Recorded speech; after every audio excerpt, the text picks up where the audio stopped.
Hey guys, how are you today? Quick rant before we dive into today's chaos. As some of you might have noticed, YouTube's algorithm has decided I'm not special anymore. Shocking, I know. So now if you don't like, comment, or do a little backflip in the algorithm's honor, this video might just vanish into the void, never to be seen again. Seriously though, even a hi or "this is wild" in the comments helps way more than you think. It tells YouTube, hey, people actually like this channel. Maybe don't hide it from everyone. That can really help push my videos out to a wider audience, not just to my subscribers. So if you enjoy these stories and want to support the channel, that's the best way to do it. Now grab a drink, get comfy, and enjoy the drama. You won't want to miss this one. 8 months ago, my dad passed away, and life hasn't been the same since. Now it's just me and my brother trying to figure out how to move forward without him. Dad had a will, and in it he made it clear that he wanted me and my brother to have his house and everything in his bank account. I guess he thought that was the best way to take care of us. But when my mom found out, she was furious. She felt like she had been pushed aside, like Dad had chosen us over her. The thing is, my mom and Dad never really had a good relationship, even when he was alive. She had me when she and Dad were still young, still in college, and I guess it was too much for her. The pressure of being a mother, of having this whole new responsibility when she wasn't ready, became overwhelming. So one day she just left me and my dad, without any warnings. She disappeared for 2 years. And during that time, it was my dad and his parents who raised me. They were the ones who fed me, took care of me, and gave me the love that I didn't get from her. I don't remember much from when I was really little, but I do know that my dad never made me feel like I was missing something. He was there, always making sure I had what I needed, even though he must have been hurting from what she did. Then 4 years after she left, my mom suddenly showed back up in our lives, acting like nothing had happened. She gave this whole emotional story about how she regretted leaving us, how much she missed us, and how she wanted to be part of our lives again. She cried, she apologized, and she made all these promises about how things would be different this time if he gave her a second chance. My dad, being the kind person he was, decided to give her another chance. Maybe he still loved her, or maybe he just wanted me to have both parents in my life. Either way, he let her back in. But for me, I never really connected with my mother. I couldn't just forget that she had left me behind. I couldn't pretend that those 4 years without her hadn't happened. No matter how hard she tried to act like we were a normal family again, I just didn't feel that connection with her. She has always been a distant parent to me, more like someone who was just there rather than someone who truly cared about being involved in my life. She never really made an effort to get to know me, and honestly, I don't think she ever wanted to. One of the biggest issues between us is how different we both are. I have never been the girly daughter she has always wanted. I like sports. I dress comfortably rather than fashionably, and I am not interested in makeup or anything she thinks a proper girl should be into. Instead of accepting me for who I am, she has constantly criticized me all my life. In the past, she would roll her eyes when I wore baggy clothes, make snide comments when I spent too much time playing outside, and complain to my dad about how embarrassing it was that I wasn't more ladylike. She would even talk to other people about it, like it was some great disappointment that her daughter wasn't the picture-perfect version of what she imagined. That's why I have always felt distant from her. She didn't just ignore me. She made me feel like I wasn't good enough in her eyes. Like who I was at my core was something to be ashamed of. And after years of that, it became impossible for me to see her as a real mother. She was just someone I had to live with, someone who happened to be connected to me by blood, but she never felt like family. Then when she got pregnant with my brother, things only got worse. She absolutely hated being pregnant and never tried to hide it. She complained constantly about how uncomfortable she was, how much she hated gaining weight, how she hated my dad for getting her pregnant again. It was like she saw the whole thing as a burden rather than something to embrace. Of course, pregnancy isn't easy, and I get that it can be really tough, but the way she handled it was different. He reminded her that she had the option to terminate the pregnancy well before the time, but she chose not to do that. Now, she was blaming him, as if he had asked her to get pregnant. Over the months, she and my dad continued to fight all the time. It was like every little thing set her off. For example, she would constantly criticize my dad no matter what he did. If he cooked dinner for her, She'd complain that it wasn't what she wanted, or that he made it wrong, even if she never told him what she actually wanted in the first place. If he tried to help her with anything, whether it was carrying groceries, rubbing her back when she said she was sore, or even just asking how she was feeling, she would snap at him, saying he was being too much or that he was just pretending to care. But if he ever stepped back and gave her space, she'd get mad about that too, saying he was neglecting her. It was like there was no winning with her. I remember one time when my dad forgot to buy her favorite ice cream at the store, as he had been very busy at work.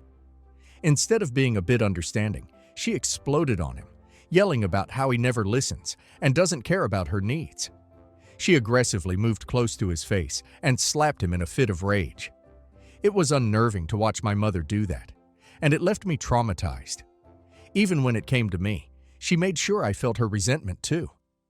Before she was pregnant, she was already distant. But during those 9 months, it was like she couldn't stand me. If I tried to talk to her, she would brush me off or roll her eyes like I was annoying her and gesture me to go away. If I was playing too loudly or even just laughing in another room, she'd yell at me to be quiet, saying I was giving her a headache. There were times when I would try to do something nice, like help her with something around the house, but she would just yell at me till I burst into tears. It made me feel like nothing I did was good enough for her. One of the worst moments I remember during her pregnancy was when I had a school event, a small sports competition I had been excited about. I told my mom about it, hoping that she would come and support me. Instead, she scoffed and said, "Why would I want to watch you running around getting sweaty like some boy?" That comment stung. However, my dad overheard and tried to defend me, but that led to another fight between them, where she accused him of always taking my side and turning me against her. But the truth was, I didn't need anyone to turn me against her. She was doing that all on her own. Whenever my dad tried to calm things down or reason with her, she would blame it all on her hormones. She acted like that gave her a free pass to be as mean and disrespectful as she wanted. But the truth is, hormones don't make someone cruel. They don't make a person lash out and belittle the people around them. That was just her. And even after she had my brother, things didn't get better. If anything, it was just the beginning of even more problems. My mom refused to take care of him properly, especially when it came to feeding him. She would complain all day that she was exhausted, that she wasn't getting enough sleep, or that she wasn't built for this, even though my dad and his parents were doing everything. They were the ones who fed and took care of my brother, because if it were just up to her, I don't think she ever would have. Back then, she was always on edge, snapping at the smallest things. It was like walking through a minefield. You never knew what would set her off. If my dad tried to help, she'd lash out at him, calling him useless or saying he didn't understand what she was going through. If I so much as made a noise while she was in a bad mood, she'd yell at me like I was the worst thing in the world. I didn't feel like I had a mother. I felt like I was living with someone who hated being around us. Eventually, my dad convinced her to see a doctor, and she was eventually diagnosed with postpartum depression. The doctors prescribed her medication, and for a while, we hoped it would help. But even with the meds, things never really improved. She still had these really dark, heavy moods where it felt like nothing could reach her. And then one day, things escalated to a terrifying level. That day, she locked herself in the bathroom with my baby brother out of nowhere. He must have been terrified because he started to scream and cry. Dad banged on the door, asking her to get out, but she didn't reply back to him. He got worried and started to break down the door as he could feel something was wrong. When he finally got through the door, we discovered my mother standing with a knife. She told us that she wanted to hurt herself, talking about how she couldn't do this anymore and how she just wanted it all to stop. My dad panicked, trying to talk her down, begging her to not hurt my brother. I don't know how long it took exactly, but eventually my dad was able to get her to come out and not hurt anyone with a knife. He took my brother from her, held him tightly, and made sure he was okay. My mom just stood there looking completely drained, like she had nothing left inside her. That night was the breaking point. My dad had no choice but to call the police. He was terrified for my baby brother, terrified for me, terrified for what my mom might do, and completely overwhelmed by a situation that had spiraled so far out of control. When the police arrived, They managed to take my mother away.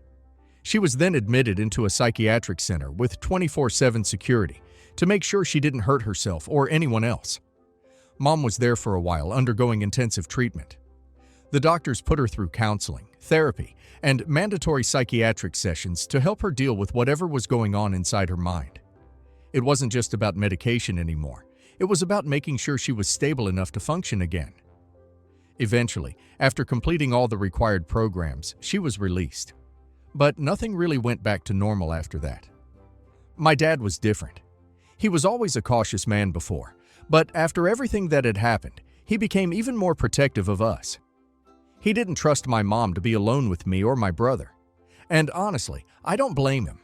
He had seen too much, been through too much, and he wasn't willing to take any more risks.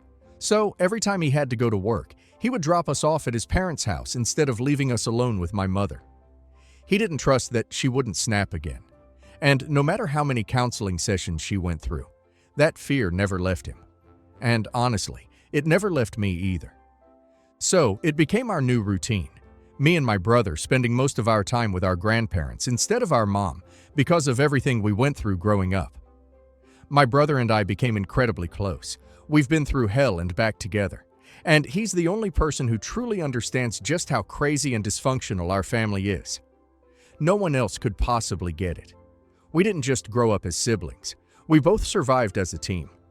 Through all the chaos, all the fights, all the times we felt like we had no one else to rely on, we always had each other. A year before my dad passed away, he was diagnosed with cancer. He was the one constant in our lives, the one person who had always protected us, always made sure we were okay. The thought of him being sick, of him not being there anymore, was unbearable. At first, we clung to hope. The doctor said chemotherapy might help, so we convinced ourselves that he would get better. We told ourselves that he was strong, that he had survived so much already, that this was just another battle he would win. Every time he went in for treatment, we held on to the idea that maybe this would be the round that made a difference. Maybe this would be the one that turned things around. But no matter how hard we wished for that, it never happened. He just got weaker. The chemo drained him. My dad, who had always been so full of life, so protective and strong, started to fade right in front of me. And no matter how much we tried to be strong for him, deep down, we were terrified. We knew we were losing him. During this time, when my dad was at his weakest physically, mentally, and emotionally, my mom decided to do something that shattered what little respect I had left for her. While he was fighting for his life, going through grueling chemo treatments, barely able to eat or sleep, she started cheating on him. I don't know exactly when it started, but looking back, I realized there were signs. She was always distant, spending more time away from home, never visited Dad, acting strange at all times, dressing up more than usual for errands. Then one afternoon, I came back home from college. I thought it was just like any other day. I was tired from classes, ready to drop my bag, maybe check in on Dad. But when I walked into the house, I heard noises from my parents' bedroom. Something felt off, so I went to check on it. When I opened the door, I saw my mother in bed with a stranger. This was a random man I had never seen before, lying there in my parents' bedroom like he belonged in our home. Like my father, the man who had given my mom everything, didn't even exist. It felt like time stopped. I remember standing there frozen, my heart pounding so loudly I thought I would pass out. She saw me and started to panic. She scrambled for excuses, for explanations, but nothing she could say would ever erase what I had just seen. That image is burned into my memory. No matter how much I try to push it away, it lingers. My mother betrayed my father while he was in the middle of the worst battle of his life. The absolute disgust and anger I felt in that moment are emotions I can't even fully describe. After I caught her, my mom went into full damage control mode. Instead of owning up to what she did, she started to gaslight me. She begged me not to say anything to my dad. She looked me in the eyes and told me that if I said a word, I would be the one to hurt him, not her, me. She convinced me that he was already suffering enough, that knowing the truth would kill him faster, that it was better for him never to find out. She made it sound like she was doing this for him, like she was protecting him, when in reality, she was only protecting herself. I wanted to scream at her. I wanted to tell her that she was the one hurting him, that she was the one breaking everything apart. But I felt trapped. I hated to admit it, but she was right. How could I tell him this? He was already suffering enough. How could I tell a dying man that the woman he spent his life with, the woman he forgave time and time again, was betraying him in the worst possible way? So, against everything in me, I stayed silent. Not for her, not because I thought she was right, but because I couldn't bear to add to my dad's suffering. Mom assured me that she would not continue the affair, but of course, she was lying. I wanted to think that maybe she felt some kind of guilt, but she didn't. She never did, because by the time my dad passed away, she had already hooked up with multiple men. She wasn't just unfaithful, she was also shameless about it. She would disappear for hours, sometimes whole nights, with no explanation. She'd come home smelling like men's cologne, hungover, her lipstick smudged, her hair a mess. I knew exactly what she was doing, and every time I looked at my dad, frail and tired, barely holding on, it made me sick. She had no respect for him, no love, no decency. While he was fighting for his life every day to survive, she was sneaking around behind his back, betraying him over and over again. This is exactly why I felt a sense of relief when I found out that my dad didn't leave her anything in his will. She didn't deserve a single thing, not after everything she had done behind his back. She had already taken so much from him while he was alive, so the fact that she was completely cut out of his will felt like justice. It was like he knew what kind of person she was, even if he never said it out loud. But of course, my mom wasn't the type to accept that. She never took accountability for anything in her life, and this was no different. Even though my dad legally left everything to me and my brother, she still tried to weasel her way back in. This year, I finally graduated and landed a good job, but my brother is still a minor. Hence, my mother pressured me, urging me to let her live in the house, even though she had no legal right to it, at least until my brother went off to college. She argued that this was our family home, and that she had every right to stay there. Even though Dad didn't leave her the deed, she acted like it was some huge injustice, like she was being wronged, when in reality, she was the one who had wronged us over and over again. She tried to guilt-trip me, saying that my brother needed her, that kicking her out would tear the family apart. I was okay with letting my mom stay in the family house for the time being. Not for her sake, but for my brother's. I didn't want to uproot his life while he was finishing school. As much as I despised my mother's behavior, I wasn't going to make things harder on him. But ever since Dad passed away, my mom has stopped pretending to be anything other than who she really is. She doesn't even try to hide her dating life anymore. Before, she at least had the decency to be secretive about it, sneaking around like she knew it was wrong. But now she just doesn't care. She brings new men around the house like it's nothing. Different faces every few weeks, sometimes even days. She parades them around openly as if she's a teenager who just discovered dating, completely oblivious to how it affects my brother. He hates it, probably even more than I do. He's the one who wakes up every morning, walks into the kitchen half asleep, only to find some random man making coffee or sitting at the table like he belongs there. He has told me that he doesn't even feel comfortable in his own home anymore because it doesn't feel like a home after his dad passed away. He says it feels more like a cheap motel with a revolving door of strangers, men who come and go without a second thought. This week, my mom took things to a whole new level. Without even telling my brother, she packed her bags, left him alone in the house, and went off on a vacation with her newest boyfriend to Vegas. Because, of course, that's exactly the kind of impulsive, reckless thing she always does. At first, we didn't think much of it. She had been disappearing with random men so often that it wasn't even surprising anymore. But then, out of nowhere, we saw her recent social media post. There she was, smiling in a white dress, standing next to some man we had never seen before, with a cheesy caption announcing that she had just gotten married. My eyes widened in shock as I couldn't believe it. She had actually gotten married to this guy just months after Dad passed away. She didn't even have the decency to wait for a while. My brother and I were furious that she got married without even informing us. No conversation with us, no warning, not even a heads up. And if that wasn't bad enough, she actually had the nerve to call us later that day, where she went on and on about how proud she was of her second marriage, talking about how she had finally snatched a good man. Then, In the most nauseatingly cheerful tone, she told us that he was going to be our new stepdad. I almost gagged. The absolute audacity of this woman to try and force this complete stranger into our lives as if we were supposed to welcome him with open arms. As if our dad, the man who raised us, who sacrificed everything for us, was just some old chapter she could close and move on from without a second thought. Not even a full day after getting married, this man, this complete stranger, moves into our house like he owns the place.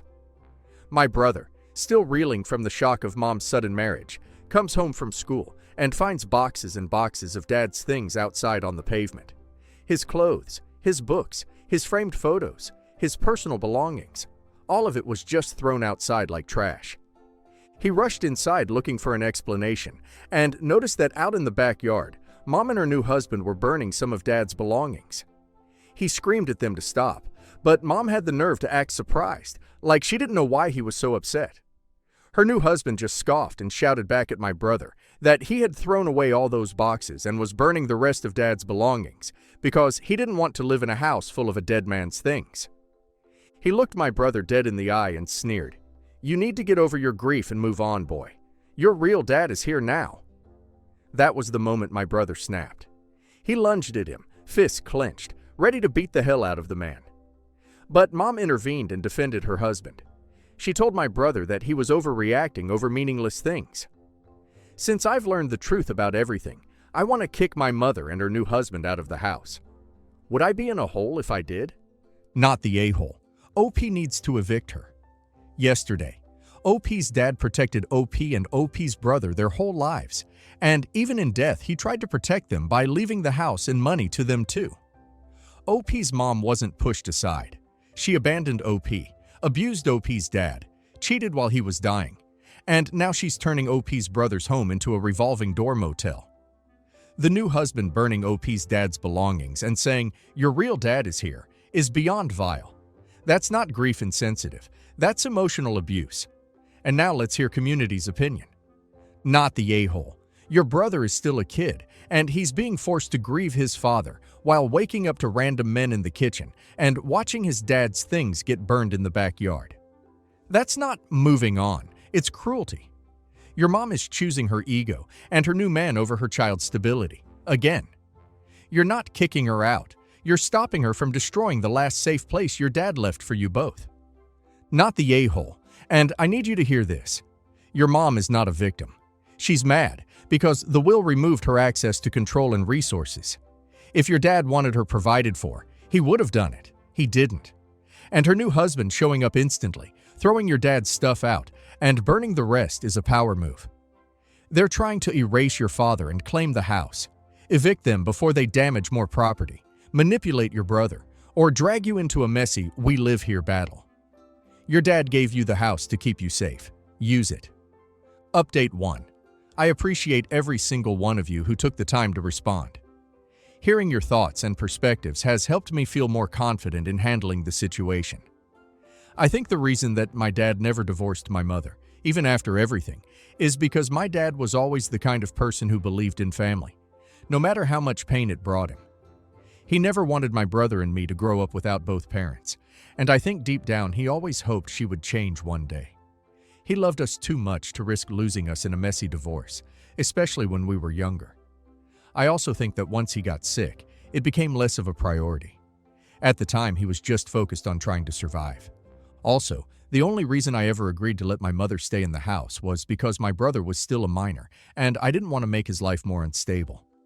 I figured that as long as he was still in school, it was better for him to stay in a familiar environment rather than dealing with even more chaos. But after what just happened, I will make sure that she's not staying at our house for much longer. I'll keep you all updated as things move forward. Update 2. This week, after everything that happened, I decided to talk to a lawyer to understand my rights and what I could do to protect my brother and our home. After reviewing the situation, my lawyer confirmed that since the house legally belongs to me and my brother, I have every right to make my mother and her husband leave.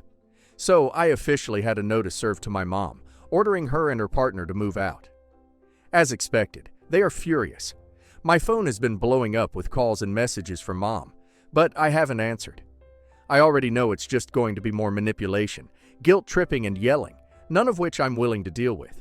Meanwhile, I've booked my tickets and will be heading back home soon. My brother needs me, and there's no way I'm leaving him to handle this mess alone. It's time to take back what's ours. Update 3. It's been 2 months and my mother is officially out of our house. When the move-out deadline got closer, my mom became more and more desperate. At first, she was furious, calling me ungrateful, selfish, and cruel. She accused me of trying to ruin her life, of taking away her home, even though it was never hers to begin with. She threw every insult she could think of, hoping I would back down, but I didn't budge. Then, when she realized her anger wasn't working, she switched tactics. Suddenly, she wasn't the raging, bitter woman cursing me out. Now, she was the helpless victim. She started crying, her voice trembling as she begged me to let her stay. She sobbed about how I was taking away the only thing she had left that reminded her of our father. She kept repeating that she and her husband had nowhere else to go, as if that was somehow my problem to fix. But I didn't care, not anymore. I had spent my whole life watching her make selfish decisions, watching her hurt the people who actually loved her, and never once had she faced real consequences for it. This time was different. She made her choices, and now she had to live with them. When Mom couldn't convince me, her husband tried to intimidate me, believing he could scare me into changing my mind. He went on about how I was being disrespectful and heartless for kicking my own mother out of the house. He acted like he had some kind of authority over me. Like, just because he married my mom, he could push me around. When I didn't care about what he had to say, he got even nastier. He threatened me, saying things like, "You don't know who you're messing with, and I know where you live and can always come back to teach you a lesson." But I stood my ground. I wasn't a scared little kid, and I damn sure wasn't going to let some man who had known my mom for 5 minutes act like he had any say in my life. I told him straight up that if he or my mom refused to leave, I would get the police involved. I made it clear that if they tried anything shady, I wouldn't hesitate to file trespassing charges and have them both removed by force. The second I mentioned the police, he changed his tune. His tough guy act disappeared, and suddenly he wasn't so eager to argue anymore. Since Mom and her husband moved out, my brother and I have officially cut them off. No contact and no updates. Nothing. She made it clear a long time ago that we were never really her priority. So now she's not ours either. To make sure she doesn't try anything, we have even changed the locks and installed security cameras around the house. There's absolutely nothing she or her husband can do to us now. This is our home, and for the first time in a long time, it finally feels like we are going to have some peace.